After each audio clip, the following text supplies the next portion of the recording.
Hi, നമസ്കാരം. അഖിലയാണ് ജെറുസലേമിൽ നിന്ന്. ഇന്ന് 22/6/2025, സമയം 9:10 AM ആണ്. ഇന്നത്തെ ഒരു അപ്ഡേഷൻ പറയാമെന്ന് വിചാരിച്ചു. ഞാൻ 2 ദിവസമായി വീഡിയോ ഇട്ടിട്ട് കുറച്ച് തിരക്കുകൾ ഉണ്ടായിരുന്നു. ഇന്നലെ മറുനാടൻ മലയാളിയുമായിട്ട് ഒരു അഭിമുഖം ഉണ്ടായിരുന്നു. അതെന്റെ ഫേസ്ബുക്ക് പ്രൊഫൈലിൽ ഞാൻ ഇട്ടിട്ടുണ്ട്. ഇവിടുത്തെ ലൈവ് അപ്ഡേഷനാണ് ഞാൻ പറഞ്ഞിരിക്കുന്നത്. താല്പര്യമുള്ളവർക്ക് കയറി കാണാവുന്നതാണ്. ഇന്നത്തെ വിശേഷം പറയുകയാണെങ്കിൽ രാവിലെ 7:15 ഇറാന്റെ ഭാഗത്തു നിന്നും 20ഓളം മിസൈൽസ് ഇസ്രയേലിനെ ലക്ഷ്യമാക്കി വന്നിട്ടുണ്ടായിരുന്നു. നമ്മൾ അതിനെല്ലാം നിർവീര്യമാക്കിയിട്ടുണ്ട്. അതിന്റെ ചെറിയ ചില അവശിഷ്ടങ്ങൾ ഹൈഫ പോർട്ടിന്റെ മധ്യഭാഗത്തായിട്ട് വീഴുകയുണ്ടായി. ആളപായങ്ങളൊന്നും തന്നെ സംഭവിച്ചിട്ടില്ല. നാശനഷ്ടങ്ങളോ അല്ലെങ്കിൽ കെട്ടിടങ്ങൾക്ക് കേടുപാടുകളോ യാതൊന്നും തന്നെ സംഭവിച്ചിട്ടില്ല എന്നാണ് നിലവിൽ വരുന്ന റിപ്പോർട്ടുകൾ. എല്ലാവരും സുരക്ഷിതമായി തന്നെ ഇരിക്കുന്ന, ആശങ്കകളൊന്നും തന്നെ വേണ്ട. ഈ പറയുന്ന വലിയ തരത്തിലുള്ള ആശങ്കാജനകമായ സിറ്റുവേഷനിലൂടെ ഒന്നുമല്ല നമ്മൾ കടന്നു പോകുന്നത്. നിങ്ങൾക്ക് കാണാവുന്നതാണ്. ഞാനിത് ഡ്യുവൽ ക്യാമറയിലാണ് വീഡിയോ ചെയ്യുന്നത്. സോ എന്റെ ഫ്രണ്ടില് നിങ്ങൾക്ക് കാണാം, എന്റെ താഴത്തെ ഒരു വാലിയാണ്. അവിടെ എല്ലാ ഇഷ്ടംപോലെ വണ്ടികളൊക്കെ പോകുന്നത് നിങ്ങൾക്ക് കാണാൻ സാധിക്കും. പിന്നെ ഇസ്രയേലിന്റെ പ്രധാനപ്പെട്ട ഒരു ന്യൂസ് അറിഞ്ഞത്, ഇസ്രയേലിന്റെ നേർക്ക് 100 കണക്കിന് UAV ആക്രമണങ്ങൾ അഴിച്ചുവിട്ട,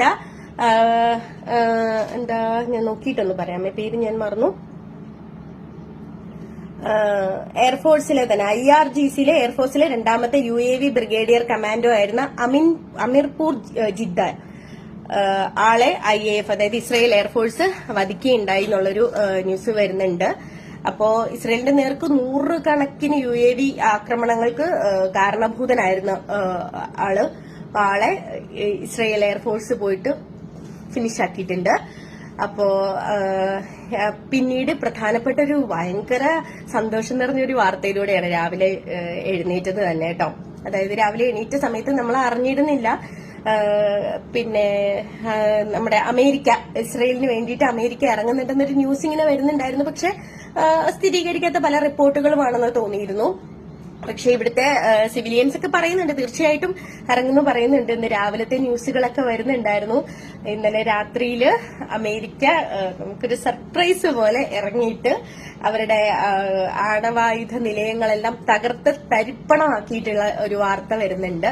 അപ്പൊ ഇനി പേടിക്കണ്ട. ഇതൊരു സത്യത്തിൽ ലോക സമാധാനം എന്ന് തന്നെ പറയാം. കാരണം ഏതൊരു രാജ്യമായാലും ആണവോർജം കയ്യിൽ വെക്കുന്നതും അത് മറ്റുള്ള രാജ്യങ്ങൾക്ക്, അത് ഇസ്രയേലിന് മാത്രമല്ല, ഇറാൻ എന്ന് പറയുന്ന ഒരു രാജ്യം ആണവായുധം കൺസപ്ഷൻ ചെയ്യുന്നതും അതുപോലെ തന്നെ അത് കയ്യിൽ വെക്കുകയും ചെയ്യുന്നത് ലോക രാജ്യങ്ങൾക്കും അതുപോലെ തന്നെ സമാധാനത്തിനും ലോക സമാധാനത്തിനും വലിയ ഭീഷണിയാകേണ്ടുന്ന ഒന്നായിരുന്നു.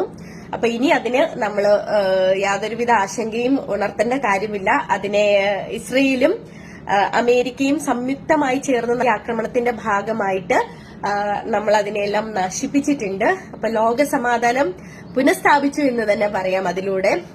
അപ്പം ഇനി എന്തായാലും ആ ഒരു ഭയം നമ്മുടെ ലോകത്തിന് വേണ്ടെന്ന്, ഇസ്രയേലിന് വേണമെന്ന് ഞാൻ പറയത്തില്ല, ലോകത്തിന് വേണ്ട. കാരണം ഏതൊരു രാജ്യമായാലും ഭയപ്പെടേണ്ടെന്ന് ഒന്ന് തന്നെയാണ്.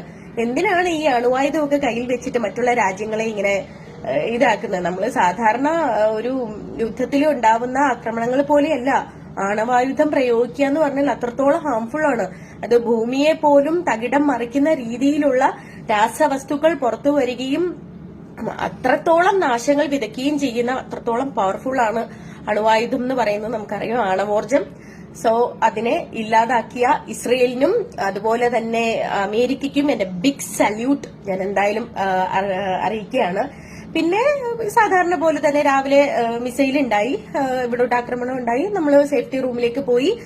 തീർച്ചയായിട്ടും നമ്മൾ പ്രിക്കോഷൻ എടുക്കണമെന്ന് ഞാൻ നേരത്തെ പറഞ്ഞിട്ടുണ്ടായിരുന്നു. ഒരു 20 മിനിറ്റ് നമ്മൾ ബങ്കറിൽ കഴിയേണ്ടി വന്നു. അത് കഴിഞ്ഞ് ബാക്ക് ടു നോർമലാണ് നമ്മുടെ സാധാരണ ജീവിതം. കാറുകളൊക്കെ പോകുന്നത് നിങ്ങൾ കാണുന്നുണ്ടല്ലോ, കണ്ടോ. അപ്പം ഇനി എഡിറ്റഡ് ആണ്, നേരത്തെ എഡിറ്റ് ചെയ്ത വീഡിയോ ആണെന്ന് പറയുന്നത് എന്റെ കൈ കാണുന്നുണ്ടോ? ഇത് എഡിറ്റഡ് അല്ല, അത് കണ്ടോ. ബസ്സൊക്കെ പോകുന്നുണ്ടോ? സാധാരണ ജനജീവിതമാണ് ഇവിടെ പോയിക്കൊണ്ടിരിക്കുന്നത്. ബസ്സിൽ ഒരുപാട് ആൾക്കാരുണ്ട്, അവരെല്ലാം ഡ്യൂട്ടിക്ക് പോകുന്ന ആൾക്കാരാണ്. സോ ഇവിടെ വേറെ പ്രത്യേകിച്ച് പ്രശ്നങ്ങളൊന്നും തന്നെ ഇല്ല. വരുന്ന ദിവസങ്ങളിൽ തീർച്ചയായിട്ടും അപ്ഡേറ്റുകൾ ഉണ്ടാവും. അപ്പോ നിങ്ങളുടെ എല്ലാം പ്രാർത്ഥനയിൽ എന്നെ ഉൾപ്പെടുത്തുന്നതിനും എന്റെ കുടുംബത്തിനും എനിക്കും ഇസ്രയേലിൽ ജോലി ചെയ്യുന്ന ഒരുപാട് മലയാളികൾക്കും വേണ്ടിയിട്ട് നിങ്ങൾ എല്ലാവരും പ്രാർത്ഥിക്കുന്നുണ്ടെന്നറിയാം. അതിന് ഒരുപാട് ഒരുപാട് ഒരുപാട് ഹൃദയത്തിന്റെ നന്ദി ഞാൻ അറിയിക്കുകയാണ് കേട്ടോ. വരുന്ന ദിവസങ്ങളിൽ തീർച്ചയായിട്ടും നിങ്ങൾക്ക് എന്നെ കേൾക്കാൻ താല്പര്യമുണ്ടെങ്കിൽ ഇവിടുത്തെ ന്യൂസുകൾ ഞാൻ അപ്ഡേറ്റ് ചെയ്യുന്നതാണ്. ഒരു കാര്യം പ്രധാനം മറന്നുപോയി, ഇന്നലെ ഞാൻ ന്യൂസിൽ പറഞ്ഞിട്ടുണ്ടായിരുന്നു ഒരു പ്രധാനപ്പെട്ട കാര്യം. അപ്പൊ ഒരുപാട് പേര് അതെന്റെ അടുത്ത് ചോദിക്കണ്ടായി, അങ്ങനെയൊന്നും ഇല്ലാതെ വെറുതെയാണ് ഇറാനിലുള്ള ജനങ്ങള് ഇറാനെയാണ് സപ്പോർട്ട് ചെയ്യുന്നത്. നല്ല, തീർച്ചയായിട്ടും നിങ്ങൾ വിദേശ ചാനലുകളൊക്കെ നോക്കിക്കഴിഞ്ഞാൽ നിങ്ങൾക്ക് മനസ്സിലാവുന്ന ഒരു കാര്യമാണ്. അതായത് നാട്ടിലെ മാധ്യമങ്ങൾ നിങ്ങൾ ഒരിക്കലും ശ്രദ്ധിച്ചിട്ട് അവിടുത്തെ ആ നാട്ടിൽ കൊടുക്കുന്ന മാധ്യമങ്ങൾ കൊടുക്കുന്ന വാർത്തകളാണ് ശരിയെന്നുള്ള രീതിയിൽ ഒരിക്കലും നിങ്ങൾ കമന്റ് ബോക്സിൽ വന്നിട്ട് ചോദിക്കുക, അല്ലെങ്കിൽ ഇൻബോക്സിൽ വന്നിട്ട് ചോദിക്കുക വേണ്ട.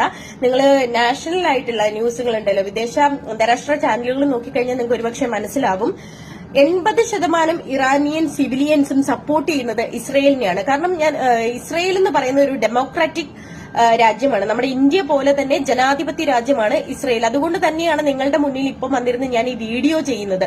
ഇതുപോലെ വീഡിയോ ഇടാൻ ഒരിക്കലും ഇറാനിലുള്ള ആൾക്കാർക്ക് പറ്റത്തില്ല. കാരണം ഇറാൻ എന്ന് പറയുന്നത് ഒരു ഡെമോക്രാറ്റിക് രാജ്യമല്ല. അവർക്ക് ഭയങ്കര റെസ്ട്രിക്ഷൻസ് ആണ്, അവർക്ക് ഫ്രീഡം ഇല്ല. നമ്മൾ ഈ ഫ്രീഡത്തിന് വേണ്ടി അലമുറയിട്ട് കരയുന്ന ഒരുപാട് സ്ത്രീകളെ അല്ലെങ്കിൽ പുരുഷരെ ഞങ്ങൾ ഫ്രീഡം എന്ന് പറഞ്ഞ തേടി നമ്മളെ എന്റെ ഫോൺ